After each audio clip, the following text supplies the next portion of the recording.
আজকে আমরা ডুব দিব ডব্লিউ.বি. ইয়েটসের এক বিখ্যাত কবিতার জগতে, দ্য লেক আইল অফ ইনিসফ্রি। চলুন দেখি ১০০ বছরেরও বেশি আগে লেখা কয়েকটা লাইন কিভাবে আজও আমাদের মনের শান্তির ঠিকানা হয়ে উঠতে পারে। আচ্ছা, এই যে আধুনিক জীবন, এর কোলাহল, এই ব্যস্ততা, এতে কি কখনো খুব ক্লান্ত লাগে?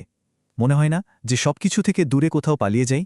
জানেন, এই অনুভূতিটা কিন্তু শুধু আমাদের নয়, ১ শতাব্দীরও বেশি আগে এক ব্যস্ত শহরে আটকে পড়া একজন কবিও ঠিক এটাই অনুভব করেছিলেন।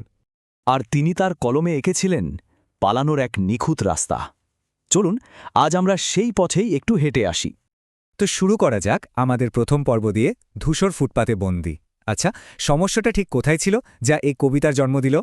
ইয়েট লিখছেন, যখন আমি রাস্তায় বা ধূসর ফুটপাতে দাঁড়িয়ে থাকি, ভাবুন তো, শুধু এই একটা লাইন আর ওই যে ধূসর শব্দটা, এটাই যেন শহরের যান্ত্রিক, রংহীন, প্রাণহীন জীবনের পুরো ছবিটা আমাদের চোখের সামনে একটা দীর্ঘশ্বাসের মতো নামিয়ে আনে। চলুন কবি আর কবিতার পিছননিটা একটু ঝালিয়ে নেওয়া যাক। ১৮৬৫তে আয়ারল্যান্ডে জন্ম নিচ্ছেন ইয়েটস।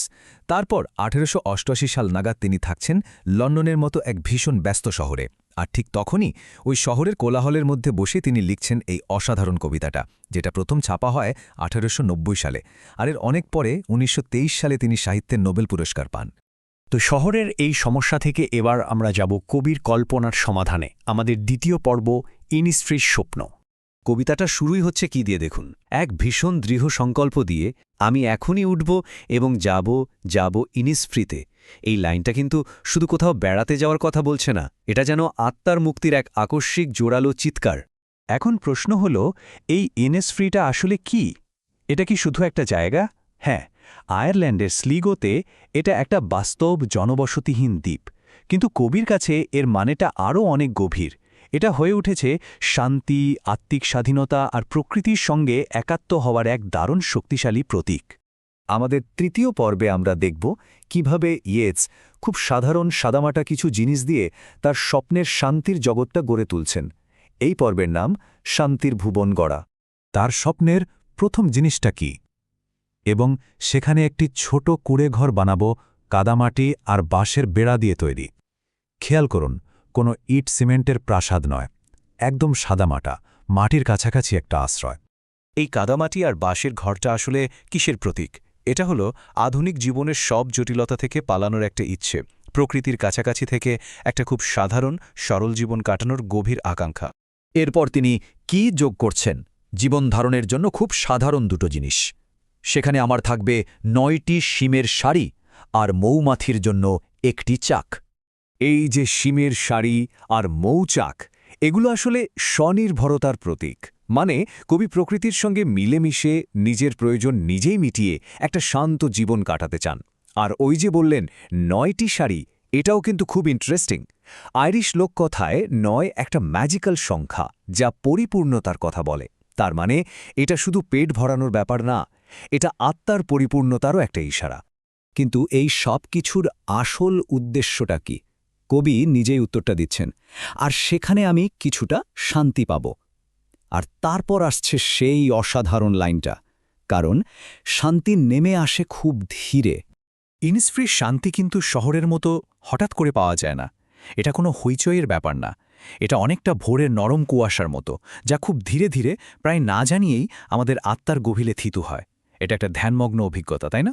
এসে গেছি আমাদের চতুর্থ পর্বে, হৃদয়ের গভীরে এক আশ্রয়। আর এখানে কিন্তু লুকিয়ে আছে কবিতাটার সবচেয়ে জরুরি বার্তাটা। এখানে দেখুন কবি কিভাবে দুটো একেবারে আলাদা জগতের ছবি পাশাপাশি রেখেছেন। একদিকে শহরের রাস্তার কান ফাটানো আওয়াজ, ধূসর ফুটপাত আর যান্ত্রিক জীবন। আর অন্যদিকে ইনিসফ্রি লেকের জলের সেই ছলাচ শব্দ, প্রকৃতির শান্ত ছন্দ আর দুপুরের সেই বেগুনি আভা, যা কিন্তু সাধারণ কোনো আভা নয়, বরং এক রহস্যময় জাদুকরী সৌন্দর্যের প্রতীক। কিন্তু পরক্ষণেই কবি আমাদের আবার তার বাস্তবতায় ফিরিয়ে আনেন। তিনি আসলে এখনও সেই যান্ত্রিক শহরেই দাঁড়িয়ে আছেন, যখন আমি রাস্তায় বা ধূসর ফুটপাতে দাঁড়িয়ে থাকি। কিন্তু এরপরেই আসে সেই অবিশ্বাস্য টুইস্ট। তিনি লিখছেন, আমি তা শুনি। কি শোনেন তিনি? আমার হৃদয়ের একেবারে গভীরে। তিনি ওই শহরের কোলাহলের মধ্যেও শুনতে পাচ্ছেন ইনিসফ্রি লেকের জলের সেই শান্ত মৃদু শব্দটা। এটাই হলো আসল কথা। ইনিসফ্রি শুধু বাইরে যাওয়ার একটা জায়গা নয়, এটা একটা ভেতরের আশ্রয়। এটা এমন এক স্মৃতি, এমন এক অনুভূতি যা আমাদের চারপাশের অবস্থা যাই হোক না কেন মনের ভেতরে শান্তি এনে দিতে পারে। আমাদের শেষ পর্ব, কবিতাটি কেন আজও প্রাসঙ্গিক? মানে ১০০ বছরেরও বেশি সময় পরেও আমরা কেন এই কবিতাটা নিয়ে এত কথা বলছি? এর কারণ হল এই কবিতাটা মানুষের কিছু চিরন্তন অনুভূতির কথা বলে। যেমন ধরুন, শান্তি আর একাকিত্বের জন্য আমাদের সবার যে একটা আকাঙ্ক্ষা থাকে সেটার কথা বলে। প্রকৃতির যে একটা হিলিং পাওয়ার বা সারিয়ে তোলার ক্ষমতা আছে সেটার কথা বলে। আর সবচেয়ে বড় কথা, এটা আমাদের মনে করিয়ে দেয় যে আমাদের সবার মনের ভেতরেই একটা নিজস্ব আশ্রয় আছে। এটা দেখায় একটা ছোট্ট স্মৃতিও আমাদের জন্য কতটা বড় শান্তির কারণ হতে পারে। তো শেষ করার আগে একটা প্রশ্ন রেখে যাই।